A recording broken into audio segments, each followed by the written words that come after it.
Guys यहाँ पे हमारे साथ हो गया है मसला ये हो गया है, गाड़ी हो गई है हीटअप, गर्म हो गई है। और उससे भी बड़ा जो मसला है वो ये है कि जी हमने जाना है दालबंदीन और नौकंडी, जो 137 और 308 किलोमीटर इधर से शो हो रहा है, लेकिन ये अपोजिट साइड है। हम आ रहे हैं नौकंडी इस साइड से, और इस साइड पे माइलस्टोन पे लिखा हुआ है नोश की 58 किलोमीटर और कोयटा 202 किलोमीटर, जहाँ से हम अभी आए हैं।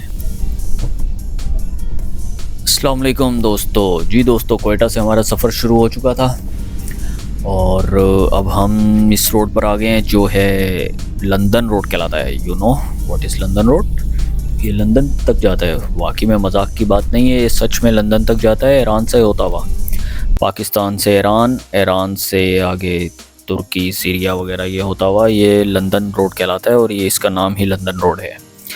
तो इस रोड पे अब हम निकल चुके हैं जी। तो सबसे पहले हमारा जो पहला पड़ाव होगा वो हमारा तो यही कोशिश है कि जी सीधे निकलें, लेकिन रास्ते में स्टे करना पड़ेगा। तो नौशकी शायद हम थोड़ी देर के लिए रुकें, उसके बाद दालबंदीन रुकेंगे। अभी तो कोयटा की हदूद से बस निकले हैं और यहीं से एक रोड जो है कराची की तरफ हाईवे निकल जाता है और दूसरा ये चला जाता है लंदन रोड यानी दालबंदीन रोड जिसको कहते हैं। आगे चागी भी इसी रोड पे आता है और चागी के अलावा दालबंदीन, नौकंडी, ताफ्तान, ये सब इसी रोड पे आते हैं। तो स्टार्ट कर चुके हैं जी सफ़र। बहुत तेज़ धूप निकली हुई है, हवा बहुत ठंडी है क्योंकि 2 दिन पहले ही बर्फ़बारी हुई है ऊपर। आपको शायद पहाड़ पे भी सामने नज़र आ रहा हो, हल्की हल्की वाइट स्नो सी, बिल्कुल चोटी पे देखें गौर से तो आपको शायद जब मैं जूम करूं तो नज़र आ जाए। बिल्कुल वाइट सा जो है ये स्नो बर्फ़ पड़ी हुई है। ये पहाड़ियाँ हैं जी हमारी लखपास के करीब वाली। कोयटा से जैसे निकलते हैं तो सबसे पहले जो स्टेशन आता है वो आता है लखपास का स्टेशन। लखपास एक टोल प्लाज़ा भी है यहाँ पर और लखपास के करीब एक सुरंग भी है। सुरंग तो अभी बनी है, जो लखपास टनल है वो अभी कुछ अर्सा पहले ही बनी है। उससे पहले पहाड़ के ऊपर से ही जाया जाता था इस पहाड़ को क्रॉस करने के लिए। तो अभी हम लखपास की तरफ जा रहे हैं। आपको पूरे रास्ते गाइड करते जाएंगे कि ईरान के रास्ते में कौन कौन से शहर आते हैं और कौन कौन से रोड आते हैं। तो धूप बहुत ज़बरदस्त है और मौसम अच्छा है, शुक्र है ज़्यादा सर्दी नहीं है। रोड भी अच्छा है, स्मूथ है और साथ साथ आपके ये चिल्तन के पहाड़, बिल्कुल इनका नाम चिल्तन के पहाड़ भी कहा जाता है इनको। आपको ऊपर शायद नज़र आ रहा हो वाइट कलर की हल्की फुल्की स्नो, बाकी तो पिघल चुकी है, कोई ख़ास बर्फ़बारी भी नहीं हुई कि बिल्कुल ही वाइट हो जाए पहाड़। ये देखें जी, पहला टोल प्लाज़ा आ चुका है, लखपास टोल प्लाज़ा। तो लखपास पे एक रडार भी लगा हुआ है, लेफ़्ट साइड पे शायद आपको नज़र आ जाए जब हम दिखाएंगे। तो वैसे पहाड़ी के बिल्कुल ऊपर है, आम लोगों की एक्सेस भी नहीं है उस पर। उसके बाद नौशकी की तरफ जाएंगे और बहुत ही नाहवार से रास्तों से होते हुए, यानी पहाड़ों के बीच में से वो रास्ता है, बहुत ज़बरदस्त किस्म का है, देखने में बहुत अच्छा आता है, बहुत मज़ा आता है उनमें ड्राइव करने में। दिन का सफ़र है ये सारा, रात को बहुत ख़तरनाक है क्योंकि इलाके अमन अमान की सूरत हाल के हवाले से काफ़ी डेंजरस हैं और रात में अवॉइड ही करना चाहिए इन रोड्स पे सफ़र करने से। पूरे रोड पे हैवी ट्रैफिक भी आपको मिलेगी क्योंकि ईरान अफ़गानिस्तान के रास्ते जितना भी सामान आ रहा है, ख़ास तौर पे ईरान के रास्ते, वो इसी रोड से आ रहा है। दोस्तों साथ साथ जितने भी पहाड़ हैं बिल्कुल खुश्क हैं, बेआबां हैं, कोई इन पे हरियाली नहीं है। साइडों पे रोड के अतराफ में शायद थोड़ी बहुत आपको हरियाली या कुछ नज़र आ जाए, बाकी पहाड़ बिल्कुल संगलाख चट्टानें हैं। और सामने दूर से आपको नज़र आ रही होगी एक टनल, ये लखपास टनल है जी, और कुछ ही साल हुए हैं इसको बने हुए। नहीं तो इससे पहले जो साइड से आपको एक छोटा सा रोड अभी नज़र आएगा, उधर से ही लोग पहाड़ क्रॉस करके जाते थे और हल्की इंजन वाली गाड़ियां तो ये क्रॉस भी नहीं कर पाती थी। अब ये जब से टनल बन गई है तो रोड भी स्मूथ है और बहुत ज़बरदस्त हो गया है, आसान हो गया है सफ़र। वैसे भी इस रोड पे बहुत हैवी ट्रैफिक होती है। पहले अगर कोई एक ट्रॉला या कोई भी एक ट्रक फंस जाए तो इस रोड से जाना महाल हो जाता था, लेकिन अब ये टनल जब से बनी है तो ये बहुत आसानी हो गई है। ये देखें जी, ये लखपास टनल है, अभी हम क्रॉस कर रहे हैं लखपास टनल को। और और अभी इसी साइड पे हमारे उल्टे हाथ की तरफ अगर आप ऊपर पहाड़ी की तरफ देखेंगे तो इस साइड पे कोई सिविल एविएशन अथॉरिटी का रडार भी लगा हुआ है। उसके अलावा पीटीवी का पोस्टर भी इधर वाक़ है और दोनों ही काफ़ी ऊंचाई पे, बुलंदी पे आम आदमी की एक्सेस नहीं है। यही जी वो रास्ता है नौशकी की तरफ जाते हुए जिसका मैं जिक्र कर रहा था आपसे। पहाड़ों के बीच में से काट के बनाया गया और आगे आपको शायद रेलवे लाइन भी मिलेगी, शायद नहीं बल्कि यकीनी तौर पे। अभी देखिएगा वही रेलवे लाइन है जो पाकिस्तान से ईरान की तरफ जा रही है और ईरान से आगे शायद तुर्की की तरफ भी।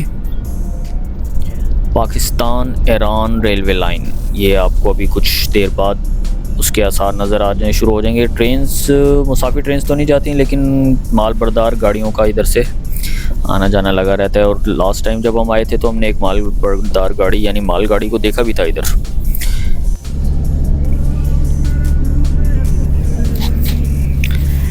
रोड बिल्कुल सुनसान मिलेगा आपको, यानी आबादी साइडों पे बहुत कम है। सिर्फ इक्का दुक्का शहर आते हैं या जो दो छोटे मोटे देहात आते हैं, गांव आते हैं, उसमें ही आपको आबादी नज़र आएगी। बाकी रोड्स के इर्द गिर्द कुछ नहीं मिलेगा, इसलिए ही प्रेफर यही किया जाता है कि दिन ही दिन में सफ़र किया जाए। हमारे साथ साथ रेलवे लाइन भी है लेकिन अभी वीडियो में शायद आपको नज़र नहीं आ रही होगी। आगे कहीं क्रॉस होता है तो फिर आपको दिखाते हैं। दोस्तों रास्ते में आपको बहुत सारी बसेस नज़र आ रही होंगी और उनके शीशे वगैरह बिल्कुल काले। अभी जैसे कोई गुजरती है तो आपको दिखाते हैं। पहले तो हम समझ रहे थे कि बहुत थोड़ी देर दोस्तों हम नौशकी में रुकेंगे किसी रेस्टोरेंट पे। रेस्टोरेंट तो नहीं, कोई छोटे मोटे होटल ही आएंगे रास्ते में और वहाँ ज़्यादा रुकना भी सेफ़ नहीं होता है। तो थोड़ी देर बस स्टे करेंगे, पानी वानी पिएंगे, शायद थोड़ा बहुत खाना खाएंगे, फिर उसके बाद आगे चागी की तरफ रवाना होंगे। जी हाँ, चागी, वही चागी के पहाड़ जहाँ पे पाकिस्तान ने बम के ब्लास्ट किए थे, एटमी टेस्ट हुए थे और उन पहाड़ों का पढ़ते थे हम बुक्स में कि जी कलर चेंज हो गया था। तो आज आपको वही पहाड़ दिखाते हैं, चागी के पहाड़ जहाँ पे पाकिस्तान ने एटमी ब्लास्ट किए थे। तो वो पहाड़ भी रास्ते में आएंगे और इसके अलावा रास्ते में कोई सच काबिल ज़िक्र जगह तो नहीं आएगी। चागी है, नौशकी है और दालबंदीन, उसके बाद एक बड़ा शहर है और दालबंदीन के बाद नौकंडी, फिर ताफ्तान। ये मशहूर शहर हैं जी रास्ते में जो हमें आएंगे।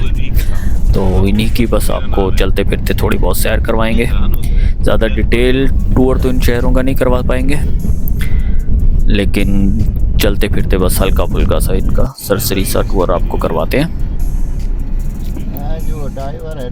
जैसा कि आपको बताया था कि रेलवे लाइन साथ जा रही है, देखें जी एक क्रॉसिंग है, ये वो रेलवे लाइन है और ये पहाड़ों के ऊपर से भी जा रही है, साइड से भी, और कुछ सुरंगें भी बनी हुई हैं। बहुत ज़बरदस्त मंजर होता है अगर ट्रेन इधर साथ साथ गुजरे। तो फ़िलहाल तो कोई ट्रेन हमें नहीं नज़र आ रही और कोई आसार भी नहीं लग रहे कि इधर से कोई ट्रेन जाएगी आज, लेकिन एक दफ़ा हमने अपनी आँखों से इधर से ट्रेन को गुजरते हुए देखा है, मालगाड़ी को। लगेज ट्रेन थी जी और हो सकता है शायद आज भी। ये देखें बहुत ज़्यादा क्रॉसिंग्स हैं इधर ट्रेन्स की क्योंकि पहाड़ी इलाका है। तो आपको जी दोस्तों हमारे सामने ये जो ब्लू कैन वाली गाड़ी जा रही है, गौर से देखें। इसी तरह की बहुत सारी गाड़ियाँ आपको मिलेंगी जिसमें ऐसे ब्लू कैन बड़े में। इन सब में ईरानी डीज़ल आता है और ज़्यादातर तो स्मगल होके ही आता है, चोर रास्ते से आता है और ताफ्तान बॉर्डर से पहले ही ये गाड़ियाँ टर्न कर जाती हैं।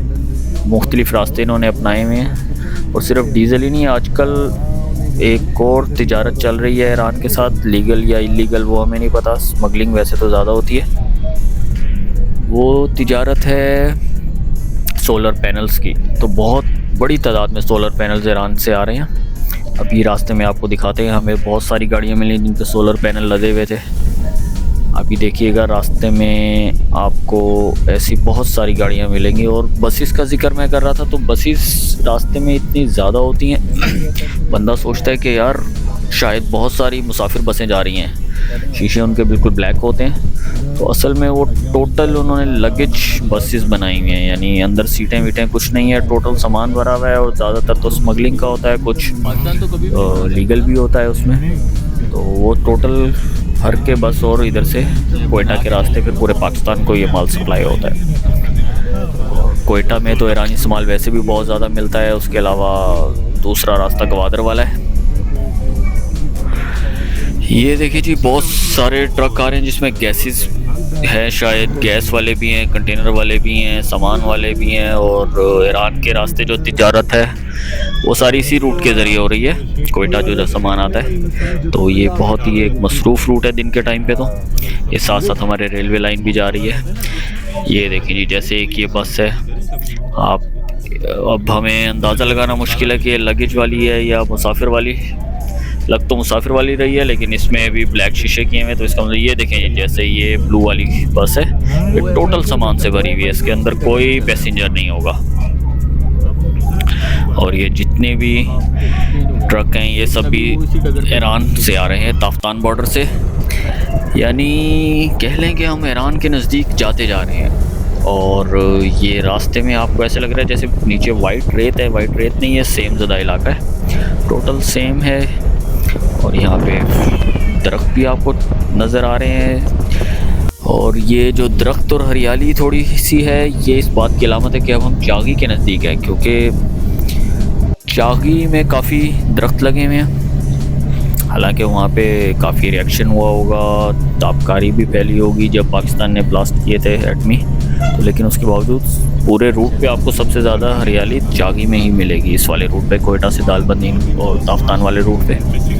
ये सामने पहाड़ जो आपको नज़र आ रहे हैं चागी के पहाड़ हैं, बिल्कुल चागी शुरू हो चुका है जी, ज़िला चागी। और यही इनके पीछे ही वो पहाड़ हैं जहाँ पे पाकिस्तान ने एटमी धमाके किए थे और पाकिस्तान छठी बड़ी एटमी ताकत बन के उभरा था। बिल्कुल जी, इन पहाड़ों का रंगत आप देखें, बिल्कुल स्याही माइल है। और बेसिकली ये वाले पहाड़ तो नहीं है वो जहाँ पे लास्ट हुए थे, वो पीछे ही कोई होंगे। और लेकिन इन्हीं पहाड़ी सिलसिले में पाकिस्तान ने एटमी धमाके की थी। इस दूर तक फैला हुआ है पहाड़ी सिलसिला। और इसके साथ साथ आपको कुछ दरख्त भी अब नज़र आने शुरू हो गए हैं। तो हम ज़िला चागी पहुँच चुके हैं। सफ़र बहुत थका देने वाला है दोस्तों, बहुत लंबा सफ़र है। कोयटा से भी तकरीबन कोई 6-7 घंटे तो आपको दालबंदीन तक के लगते हैं। चागी तक आपको तकरीबन 4 घंटे लग जाते हैं। दालबंदीन के बाद आपको मज़ीद 300 किलोमीटर आगे जाना है, नौकंडी, नौकंडी से आगे फिर 200 किलोमीटर अब ईरान बॉर्डर है और अफ़गानिस्तान बॉर्डर है। तो बहुत थका देने वाला सफ़र है। तो सफ़र भी हमारा साथ साथ चल रहा है, बातें भी चल रही हैं और साथ साथ आप म्यूज़िक भी थोड़ा बहुत इंजॉय करते रहें। इस रूट की सबसे मज़ेदार बात, चागी गुज़रने के बाद आप देखेंगे चागी जो है ये तकरीबन सारा ही पहाड़ी इलाका है और बहुत संगलाख किस्म के पहाड़ हैं। यहाँ पे कोई आपको ब्लैक कलर के पहाड़ मिलेंगे और हरियाली भी थोड़ी बहुत मिल जाएगी साइडों पे, लेकिन पहाड़ों पे कोई हरियाली नहीं मिलेगी आपको। दोस्तों हम एक जगह पे रुके हैं और बहुत परेशान हैं क्योंकि यहाँ पे लिखा हुआ है नौशकी 58 किलोमीटर और कोयटा 202 किलोमीटर। और हम तो आ भी कोयटा से रहे हैं और नौशकी गुजर चुका है। ये दोबारा नौशकी और कोयटा क्यों आ गया? Oh my god, what happened there. ये देखें जी, ओ दालबंदीन 137, नौकंडी 308, ये है असल हमारी डेस्टिनेशन। तो इसका मतलब है ये माइलस्टोन ही उल्टा लगा हुआ है। ये देखें जी, पाकिस्तान की नेशनल हाईवे अथॉरिटी का एक नया कारनामा, N40 पे 170 जो माइलस्टोन है वो उल्टा लगाया हुआ है। हम तो घबरा गए थे, एक तो घबराहट ये और दूसरा हमारी गाड़ी भी अब हीटअप हो चुकी है, उसे थोड़ा ठंडा कर रहे हैं, वो खड़ी हुई है। तो पहले तो हम परेशान हो गए कि शायद हम वापस कोयटा वाले रोड पे आ गए हैं। देखें दोस्तों ये क्या हुआ हमारे साथ, तो गाड़ी की परेशानी, ऊपर से माइलस्टोन उल्टा लगा हुआ है। तो आप भी अगर कभी इस रोड पे ट्रैवल करें तो इस माइलस्टोन को देख के परेशान मत होइएगा, क्योंकि माइलस्टोन जो है वैसे ही उल्टा लगा हुआ है। अगर इसे मोड़ के लगा दिया जाए तो बिल्कुल सही हो जाएगा। अच्छा तो दोस्तों आज का व्लॉग यहीं पे ख़त्म करते हैं और नेक्स्ट एपिसोड यहीं से स्टार्ट करेंगे और फिर दालबंदीन से आगे नौकंडी और फिर ताफ्तान और ईरान, अफ़गानिस्तान वगैरह का सफ़र आपको करवाएंगे।